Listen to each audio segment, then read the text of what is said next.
প্রিয় দর্শক, চলুন তাহলে জিজ্ঞাসার আলোকিত ভুবনে আমরা প্রশ্ন নিচ্ছি। আসসালামু আলাইকুম, পরিচয় দিয়ে প্রশ্ন করুন। আসসালামু আলাইকুম, আমি দেওয়ান থেকে বলতেছি। জি বলুন। প্রথম আপনাকে ধন্যবাদ, রমজান মোবারক। আমি জানতে চাচ্ছি যে রমজান মাসে আমরা কোন দোয়া বেশি বেশি করতে পারি যাতে আমাদের যাতে সুন্দর হয়, যাতে সুন্দর হতে পারে, আমরা কোন আমরা করতে পারি, মানে কোন দোয়া বেশি বেশি মানে করতে পারি। ধন্যবাদ আপনাকে, আপনি সুন্দর প্রশ্ন করেছেন। জি, আমরা এই দোয়াটাকে রুকুর মধ্যে পড়তে হবে, সুবহানাকাল্লাহুম্মা বিহামদিকা আল্লাহুম্মা কুল্লি। বুঝতে পারছেন? আমি আরেকবার বলবো, সুবহানাকাল্লাহুম্মা বিহামদিকা আল্লাহুম্মা কুল্লি। এটা কি রুকুর মধ্যে পড়া যাবে? ধন্যবাদ আপনাকে। আপনি রমজানের এই পবিত্র সময়ে কি কি দোয়া করলে ভালো হবে, কি কি আমল করলে ভালো হবে, এ সম্পর্কে জানতে চেয়েছেন। প্রথম কথা হচ্ছে, রমাদান মাস পুরোটাই তো মূলত রহমত, মাগফিরাত এবং নাজাতের জন্য আল্লাহ রাব্বুল আলামিনের কাছে আল্লাহ বান্দারা দোয়া করবে। কারণ আল্লাহ সুবহানাহু ওয়া তাআলা রমাদান মাসটাকে রহমতের জন্য আল্লাহ রাব্বুল আলামিন ভরপুর করে দিয়েছেন। তাই আমরা আল্লাহ তাআলার কাছে রহমত চাইতে পারি এবং মাগফিরাতের জন্য দোয়া করতে পারি। আল্লাহুম্মা গফিরলি, তুব আলাইয়া ওয়া তুব আলাইয়া, এই ধরনের দোয়াগুলো করতে পারেন, যেগুলোতে আল্লাহ রাব্বুল আলামিনের কাছে মাগফিরাতের জন্য দোয়া করা হয়েছে। অথবা আস্তাগফিরুল্লাহ ওয়া তুবু ইলাইহি, অথবা যেগুলোতে আল্লাহ সুবহানাহু ওয়া তাআলার প্রশংসা রয়েছে, যেমন লা ইলাহা ইল্লাল্লাহু ওয়াহদাহু লা শারীকা লাহ, লাহুল মুলকু ওয়া লাহুল হামদু ওয়া হুয়া আলা কুল্লি শাইইন কাদির, এই দোয়াটি পড়তে পারেন। তবে রাসূলুল্লাহ সাল্লাল্লাহু আলাইহি ওয়াসাল্লাম শবে কদরের জন্য আয়েশা রাদিয়াল্লাহু তাআলাকে যে দোয়াটি শিক্ষা দিয়েছেন সেটি হচ্ছে আল্লাহুম্মা ইন্নাকা আফুউন তুহিব্বুল আফওয়া ফাআফু আন্নি। মানে এই সবগুলোর মধ্যে মূলত ক্ষমার বিষয়টি সবচেয়ে বেশি গুরুত্ব পেয়েছে। এই ধরনের রেওয়ায়াতগুলো থেকে সামনে রেখে এটা বোঝা যাচ্ছে যে মূলত এটা ক্ষমার জন্য অত্যন্ত গুরুত্বপূর্ণ একটি মানে পিরিয়ড, সময়। তাই আল্লাহ রাব্বুল আলামিনের কাছে ক্ষমার জন্য বেশি বেশি দোয়া করতে পারেন। তবে এই দোয়ার জন্য শর্ত নয় যে দোয়া বাংলায় হতে হবে, আরবিতে হতে হবে। দোয়া আপনি বাংলায়ও করতে পারেন, আপনি আরবিতেও করতে পারেন। যদি আপনার আরবি দোয়াগুলো জানা না থাকে, আপনি নিজের ভাষায় যে দোয়া করতে পারেন সেটাও করা জায়েজ রয়েছে। সেক্ষেত্রে দোয়া মাতৃভাষায় বুঝে দোয়া করা, এটা কিন্তু দোয়ার অত্যন্ত গুরুত্বপূর্ণ একটা বোঝার মাধ্যমে, উপলব্ধির মাধ্যমে যে দোয়া হবে সেটা আন্তরিক হবে, সেটা আল্লাহর দরবারেও সেটা কবুল হওয়ার সম্ভাবনা বেশি থাকবে। এই জন্য অনেকে আছে যে দোয়া করেন কিন্তু তিনি বোঝেন না কি দোয়া, তাহলে তিনি দোয়া করেন আসলে দোয়া করেন কি চাচ্ছেন সেটা তো বোঝেন না। এই জন্য দোয়াটা শেখুল ইসলাম ইবনে কাইয়্যিম রাহমাতুল্লাহ আলাইহি বলেছেন যে দোয়ার জন্য একটি গুরুত্বপূর্ণ শর্ত, সেটা হলো দোয়াটা আমাদেরকে বুঝতে হবে। আমি কি দোয়া করলাম আল্লাহ রাব্বুল আলামিনের কাছে, কি চাইলাম, সেই জিনিসটি আমি না বুঝে আল্লাহ রাব্বুল আলামিনের কাছে কীভাবে চাইলাম। এই জন্য দোয়াটা বুঝে নেওয়া এটা গুরুত্বপূর্ণ বিষয়। কোনো বন্ধু যদি আরবি না জানেন তিনি বাংলায় দোয়া করতে পারবেন। প্রিয় দর্শক, প্রশ্ন নিচ্ছে। আসসালামু আলাইকুম, পরিচয় দিয়ে প্রশ্ন করুন। আসসালামু আলাইকুম। ওয়ালাইকুম আসসালাম, পরিচয় দিয়ে প্রশ্ন করুন। যে আমি নাজমুল হুদা বলছি, পাবনা সাতিয়া থেকে। জি ভাইয়া বলুন। যে আমার দুটি প্রশ্ন করুন। এক নম্বর প্রশ্ন, যে আমাদের সমাজে একটা হাদিস প্রচলিত আছে যে রমজান মাসে যদি কেউ নফল সালাত আদায় করে তাহলে সে একটা ফরজ সালাতের সওয়াব পাবে, আর যদি কেউ একটা ফরজ সালাত আদায় করে তাহলে সে ৭০টি ফরজ সালাত আদায়ের সওয়াব পাবে। এই হাদিসটি সহিহ কিনা? আর দ্বিতীয় প্রশ্ন, সাদাকাতুল ফিতর কাদেরকে দিতে হবে? জি, দ্বিতীয় প্রশ্ন হচ্ছে সাদাকাতুল ফিতর কাদেরকে দিতে হবে? সাদাকাতুল ফিতর, জি, কাদেরকে দিতে হবে? জি জি জি, ধন্যবাদ আপনাকে।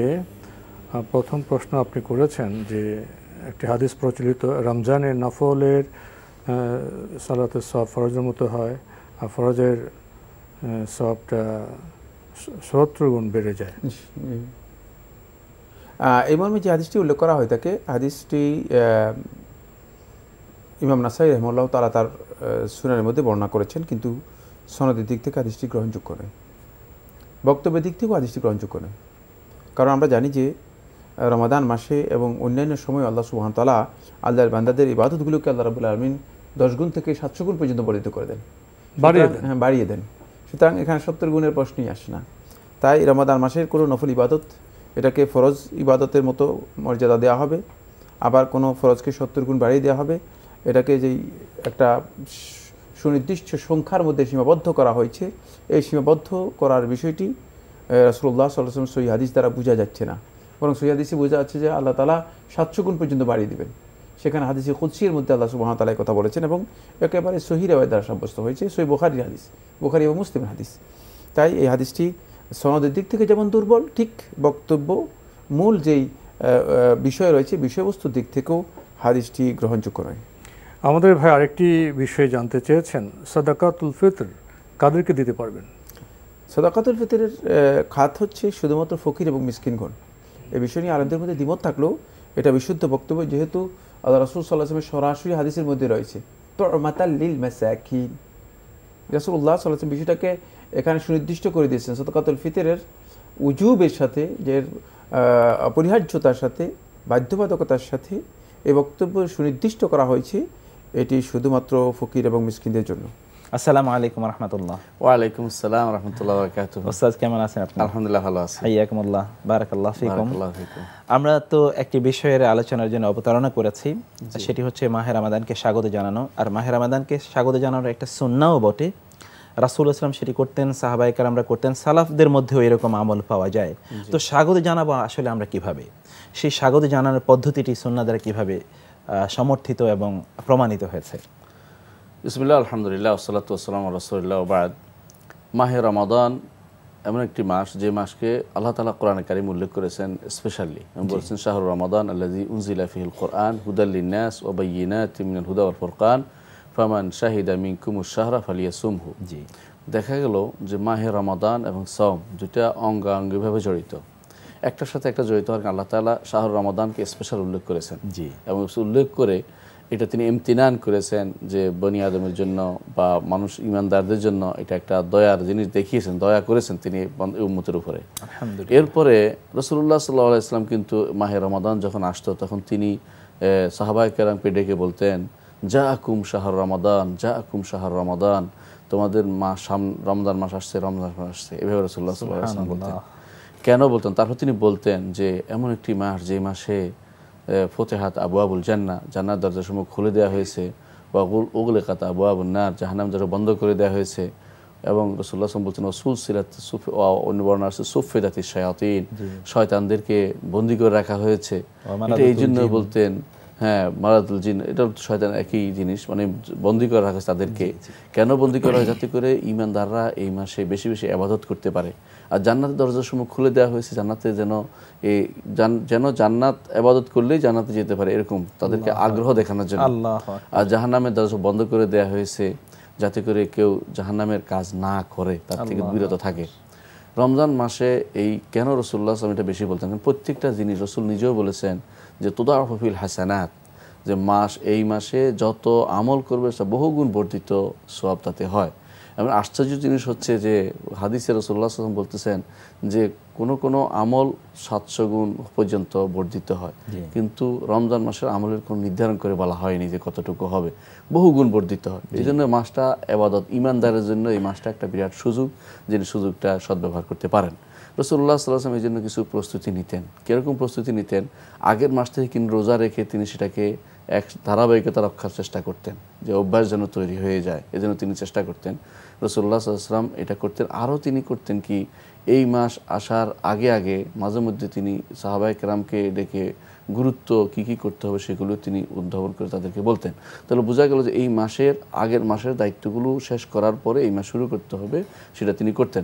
এই জন্য রাসূলুল্লাহ সাল্লাল্লাহু আলাইহি ওয়াসাল্লাম আগের মাসে বেশি রোজা রাখতেন। হাদিসে আসছে, আয়েশা রাদিয়াল্লাহু আনহা বলেন যে তিনি শাবান মাসে রাসূলুল্লাহ সাল্লাল্লাহু আলাইহি ওয়াসাল্লাম খুব বেশি রোজা রাখতেন। তিনি সাধারণত পুরো মাস কখনো রোজা রাখতেন না, কিন্তু শাবান মাস তিনি যেন প্রায় পুরো মাস রোজা রাখতেন, এরকম তিনি বলতেন। রমজান ছাড়া রাসূলুল্লাহ সাল্লাল্লাহু আলাইহি ওয়াসাল্লাম কখনো পুরো মাস রোজা রাখতেন না, কিন্তু শাবান মাস প্রায় তিনি রোজা রাখতেন।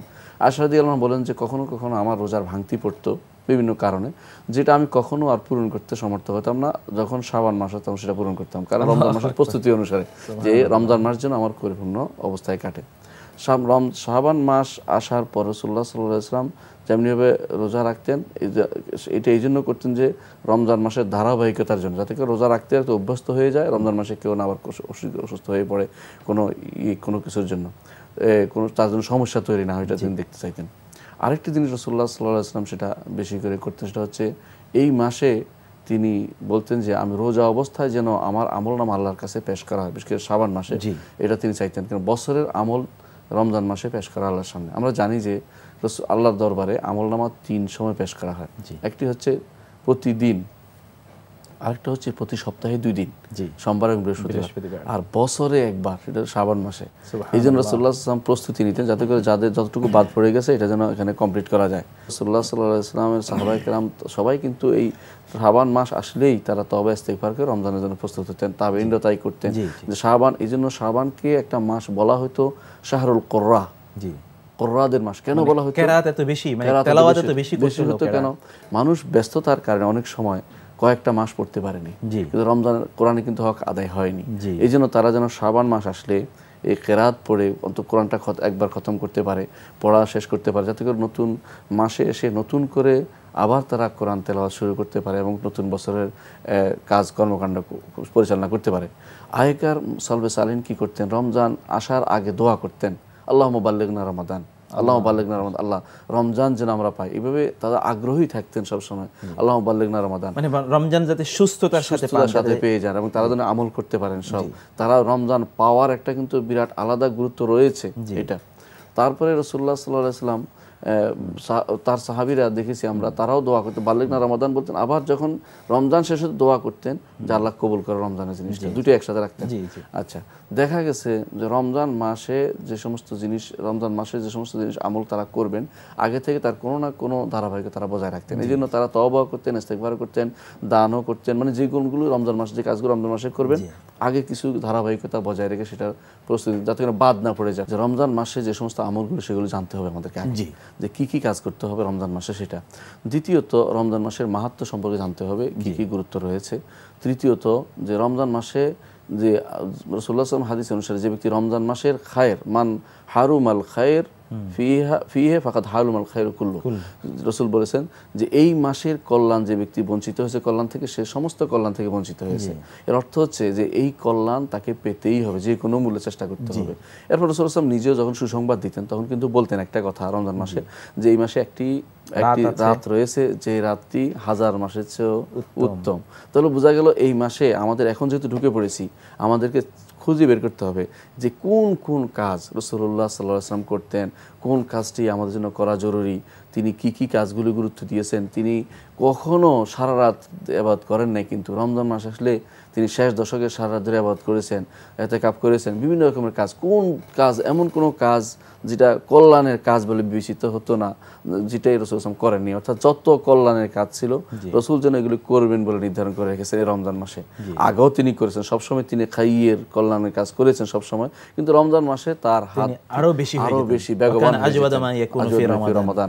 রমজানে তিনি এমন কাজগুলি করতেন যে কাজগুলো সাধারণত অন্য সময় করতেন না। এটা হাদিস সাহাবী বলতেছেন যেটা, অর্থাৎ রমজান মাসে তিনি কিভাবে কোরআন তিলাওয়াত করবেন, কিভাবে জিবরিলকে তিনি স্বাগত জানাবেন, কিভাবে সাহাবায়ে কেরামকে দান করবেন, কিভাবে তিনি ইতিকাফ করবেন, কিভাবে তিনি এভাবে সমস্ত কিছু এই কাজ রমজান মাসে কেন করতেন গুরুত্বের সাথে, যে যেন তাকওয়ার অধিকারী বানানো যায় উম্মতকে। আমরা এই জায়গাটিতে আপনার কাছে ফিরে আসব। দর্শক, আমরা শুনছিলাম মাহে রমাদানকে আমরা কিভাবে স্বাগত জানাবো। আমরা ইতিমধ্যেই তো রমাদানে ঢুকে পড়েছি, অতএব রমাদানকে স্বাগত জানাতে হলে আমাদেরকে রমাদানের প্রতি আমাদের দায়িত্ব কি এবং রমাদানে আমাদের করণীয় কি, বর্জনীয় কি, রমাদানের যে লক্ষ্য উদ্দেশ্য আছে, যে উদ্দেশ্যে আল্লাহ সুবহানাহু ওয়া তাআলা রমাদানের সিয়াম সাধনা আমাদের উপর ফরজ করেছেন।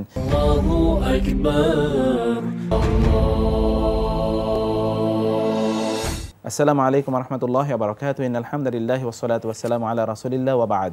প্রিয় দর্শক, RSRM বরকতময় সাহারি অনুষ্ঠানের পক্ষ থেকে আরেকবার জানাচ্ছি প্রত্যেককে স্বাগত। আমরা শুনছিলাম রামাদানকে কিভাবে স্বাগত জানাবো। আমাদের সম্মানিত আলোচক তিনি বলছিলেন রামাদানকে স্বাগত জানাতে হবে আমাদেরকে স্পিরিচুয়ালি, আত্মিকভাবে, আধ্যাত্মিকভাবে। অর্থাৎ রামাদানকে স্বাগত জানানোর আমাদের যে আয়োজন, আমরা দেখা যাচ্ছে অনেকে বিভিন্ন ধরনের ফার্নিচার, ঘর বাড়ি গোছানো, এটা আমরা শুরু করে দিই। আপনি হয়তো রমাদানে কিভাবে সর্বোত্তমভাবে আবাদত করবেন সেভাবে ঘরের নির্জন কোনো কোণ তৈরি করলেন যেখানে আবাদত করবেন, কোরআন তেলাওয়াত করবেন, মায়েরা তাদের সালাত আদায় করবে, সেরকম কিছু হতে পারে। কিন্তু এমনি ফার্নিচার তৈরি করা অথবা আমরা যে দেখি যে এখন প্ল্যান করা শুরু হলো রমাদানে তারা কি কি কেনাকাটা করবেন, এই সকল বিষয় বিশেষ করে তো শেষের দশকে গিয়ে কেনাকাটার ধুম পড়ে যায়। এটি কি আসলে প্রস্তুতির কোনো অংশ? আপনি ঠিকই বলেছেন। দেখুন, রমজান কিন্তু তাকওয়ার মাস। আপনি আত্মিকভাবে আপনাকে পরিচ্ছন্ন, পরিষ্কার এবং আত্মাকে নিজেকে পিওর করা, এটা কিন্তু মূল উদ্দেশ্য ছিল। এটা না করে আমরা দুনিয়া দিয়ে ভর্তি করে দিচ্ছি, অর্থাৎ সেটাকে পরিপূর্ণ চাপা দিয়ে দিচ্ছি আমাদের কর্মকাণ্ড। আমাদের দরকার ছিল লাআল্লাকুম তাত্তাকুন, যে সওম যে ফরজ করা হয়েছে, এটার মূল উদ্দেশ্য কিন্তু এই রমজান মাসে আমি তাকওয়ার অধিকারী হতে হবে, যাতে করে আগামী 12-11টি মাস আমি তাকওয়ার এর দ্বারা আলোকিত হয়ে আমি দুনিয়াতে বসবাস করতে পারি। এটা মূল উদ্দেশ্য ছিল। এটা না করে আমরা এইটার ভিতরেই দুনিয়া ঢুকিয়ে দিয়েছি, এমনভাবে ঢুকিয়েছি দুনিয়া থাকবেই, কিন্তু দুনিয়াকে এভাবে প্রাধান্য দিয়ে দিনের উপরে প্রাধান্য দেওয়ার জন্য কিন্তু রমজান আসেনি। রাসূলুল্লাহ সাল্লাল্লাহু আলাইহি ওয়াসাল্লাম যেভাবে পালন করতেন সেইভাবে যদি আমরা পালন করতে পারি রমজান মাসে, প্রত্যেকটা কল্যাণকর কাজে তিনি উৎসাহ দিয়েছেন। দেখেন, একটা সওম ইফতারের ব্যাপারে তিনি উৎসাহ দিয়েছেন, তারপরে সাহারির ব্যাপারে উৎসাহ দিয়েছেন, তারপরে তিনি যত দ্রুত ইফতারের কথা বলেছেন এবং দেরি করে সাহারি খাওয়ার কথা বলেছেন এবং বরকতময় সেটা বলেছেন। এইভাবে রাসূল কোন কাজটি উত্তম হয় সেটা কিন্তু বলে দিয়েছেন। এখানে এটা কোনোদিন বলেন না তিনি যে রমজান মাসে তোমাদেরকে এটা পরিবর্তন করতে হবে, এটা পরিবর্তন করতে হবে, অথবা তোমার ঘরদোর নতুন করতে হবে, এগুলো কিন্তু বলেন নাই। হ্যাঁ, রমজান মাসের শেষে ঈদের জন্য একটা প্রস্তুতি থাকবে, এটা তো ইবাদত হিসাবে, কিন্তু ঈদের প্রস্তুতি যেন আমার তাকওয়ার উপর দিয়ে প্রাধান্য না পায়, এই জিনিসটা আমাদের সবসময় মাথায় রাখতে হবে। এই প্রাসঙ্গিক কি আমরা এই কথা বলতে পারি কিনা দর্শকদেরকে, যে শেষের দশকটি তো অবশ্যই উত্তম এবং শ্রেষ্ঠতম দশক, এটি এই জন্যে কারণ সেখানে লাইলাতুল কদর আছে। অতএব কেনাকাটা, ঈদের যে কেনাকাটার বিষয় তো থাকবেই, একটা সেখানে উৎসবের ব্যাপার থাকবে। এই কেনাকাটাকে আমরা প্রথম দিকে করে ফেলতে পারি না, যাতে শেষের দশকটা আমরা আরো মনোযোগী হতে পারি। ইতিকাফ আছে, লাইলাতুল কদর। আপনি সুন্দর কথা বলেছেন যে আসলে শেষের দিকে এসে যখন অধিকাংশ সময় দেখা যায় মসজিদ খালি হয়ে যাচ্ছে, এটা কিন্তু ঠিক নয়। বেশিরভাগ সময় প্রথম দেখবেন রমাদানের প্রথম কয়েকদিনে মসজিদে ঠিকই জামাত হচ্ছে, শেষের দিকে আর পাওয়া যাচ্ছে না। কেন? বেশিরভাগ মানুষই কেনাকাটা ব্যস্ত হয়ে পড়ছে। এটা কিন্তু ঠিক নয়। এটা মূল রমাদানের যে মূল উদ্দেশ্য তা থেকে মানুষকে ব্যাহত করছে, মানে তাকওয়ার উদ্দেশ্য সেখান থেকে দূরে সরে যাচ্ছে। অথচ শেষের দশকে লাইলাতুল কদর রয়েছে, আল্লাহর সন্তুষ্টি রয়েছে, 1000 বছরের সুযোগ, ইবাদতের সুযোগ রয়েছে। এসব বাদ দিয়ে আমরা শুরু করেছি বাজারে কেনাকাটা। এর অর্থ হচ্ছে আমাদের বরকত থেকে ফিরিয়ে রাখার জন্য শয়তানি ওয়াসওয়াসা, শয়তানি কর্মকাণ্ড পরিচালিত হচ্ছে।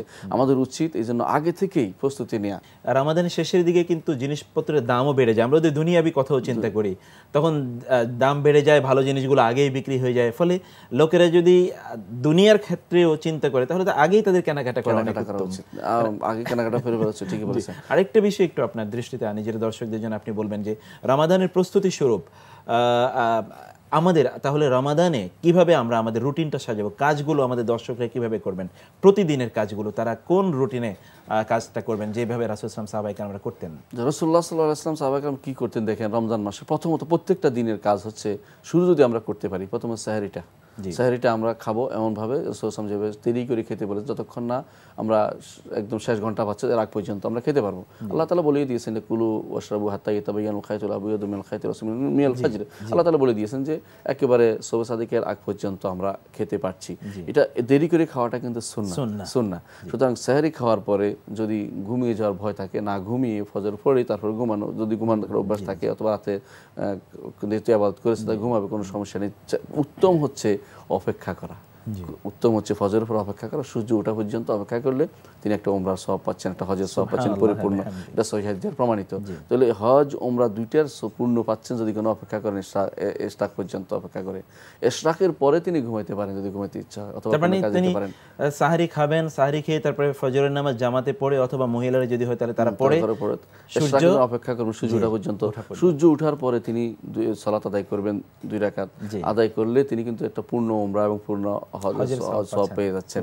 এবং রাসূলুল্লাহ সাল্লাল্লাহু আলাইহি ওয়াসাল্লাম এই সুযোগ দিয়েছেন যারা ইন্তজার, কিন্তু এই অপেক্ষার কারণেই কিন্তু করছেন। সুতরাং এটা কিন্তু একটা সুযোগ। এই সুযোগের পরে তিনি ইচ্ছা করলে রেস্ট নিতে পারেন, তার কর্মকাণ্ড পরিচালনা করতে পারেন। আবার তিনি জোহরের সালাতটা জামাতের সাথে পড়বেন। কেন? এটা কিন্তু এর আগ পর্যন্ত একটা জায়গা ইচ্ছা করলে তিনি যখন তিনি কাজে যাবেন 10টা-11টা দিন, তখন তিনি ইচ্ছা করলে তার ইয়াটা করতে পারেন, সালাতুদ দুহা পড়তে পারেন, চাশতো পড়তে পারেন। যেমন রাসূলুল্লাহ সাল্লাল্লাহু আলাইহি ওয়াসাল্লাম বলেছেন যে কেউ যদি চাশতো পড়ে তার সারা শরীরে যে 360টি জোড়া আছে তার সাদাকা আদায় হয়ে যায়। এই সুযোগটি তিনি নিতে পারেন, এটা করতে পারেন। হ্যাঁ, ঠিক আছে, জোহরের টাইম হয়ে গেছে, এখন কিন্তু দোয়া কবুলের সময় জোহরের পর থেকে শুরু করে দোয়া কবুল, তিনি এই সময় সালাত আদায় করতে পারেন এবং অপেক্ষা করতে পারেন আজান একামতের মাঝখানে দোয়া করবেন। এরপরে তিনি সূরা এই জোহর পড়লেন, জোহর পড়ে তিনি কিন্তু এখন কিন্তু শরীয়ত মোতাবেক কিন্তু জোহরের পরে যদি সুযোগ থাকে ঘুমাইতে পারে কেউ, যেটাকে বলে কাইলুলা, এটা করতে পারেন। এটা যদি সুযোগ না থাকে অপেক্ষা করবেন আসরের পর থেকে, আসর জামাতে পড়বেন, জামাতের পর থেকে তিনি অপেক্ষা করবেন। এখন তার অপেক্ষা পালাটা কি জন্য? রাসূলুল্লাহ সাল্লাল্লাহু আলাইহি ওয়াসাল্লাম বলেছেন যে রোজাদারের দোয়া কিন্তু কবুল হয়। এখন সারা দিনেও হতে পারে, শেষের দিকে তো অন্তত বাকি রয়েছে এই সময়টুকুই তার দোয়ার সময়।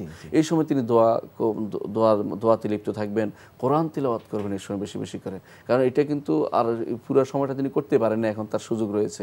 কোরআন তিলাওয়াত করেন, সারা মাসে যেন তিনি কোরআনটা খতম হয় সেভাবে তিনি প্রচেষ্টা চালাবেন। ইফতারি নিয়ে বসে থাকবেন, এটা তার পরীক্ষা যে একটা মানুষ তার কাছে সব আছে খাবার কিন্তু মানা করছে কে? একমাত্র আল্লাহ রাব্বুল ইজ্জতকে ভালোবেসে। এটাই তাকওয়া, যে আমার সব করতে পারি ইচ্ছা করলে কিন্তু করতে পারছি না, একমাত্র রাব্বুল ইজ্জতকে ভালোবেসে আমি এই সব ত্যাগ করছি।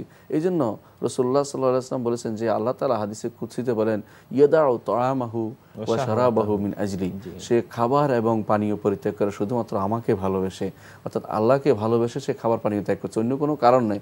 এই জন্য আস-সাওমু লি ওয়া আনা আজজি বিহি, যে সাওম আমার জন্য, আমি তার জাযা হব। কারণ এই লোকটি অন্য কোনো উদ্দেশ্য নয়, গোপনে খেলে কিন্তু রোজা হবে না, সে ভালো করে বুঝে রোজাটা হয়নি। এত না খাওয়া জনিত যে কারণটা, এটা কিন্তু একমাত্র আল্লাহর ভালোবাসা তার কিছু হতে পারে না, কারণ মানুষ দেখানোর জন্য অনেক কিছু করে, এটা দেখানোর কিছু নেই। এই জন্য আস-সাওমু লি ওয়া আনা আজজি বিহি হাদিসে আসছে, হাদিসে কুদসি এটা যে সাওম আমার জন্য রাখা, আমি জাযা হব।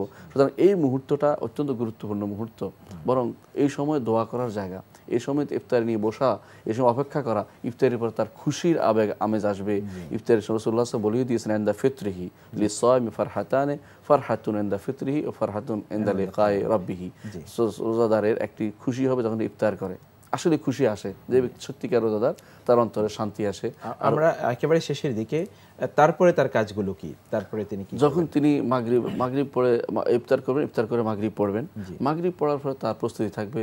অনেকে তো ইফতার একেবারে এশার পর্যন্ত তারা করে, এটা কিন্তু রাসূলুল্লাহ সাল্লাল্লাহু আলাইহি ওয়াসাল্লাম সুন্নাহ বিরোধী। রাসূলুল্লাহ সাল্লাল্লাহু আলাইহি ওয়াসাল্লাম বলেছেন যে যত তাড়াতাড়ি তোমরা ইফতার করবে সূর্য ডুবার পরে, তত তোমরা বেশি কল্যাণের মধ্যে থাকবা। রাসূলুল্লাহ সাল্লাল্লাহু আলাইহি ওয়াসাল্লাম এটা বলেছেন। সেই হিসাবে আমাদের উচিত হবে যখনই সূর্য ডুবছে শুনেছেন তখনই ইফতার, কোনো অন্য কিছু অপেক্ষা না করে।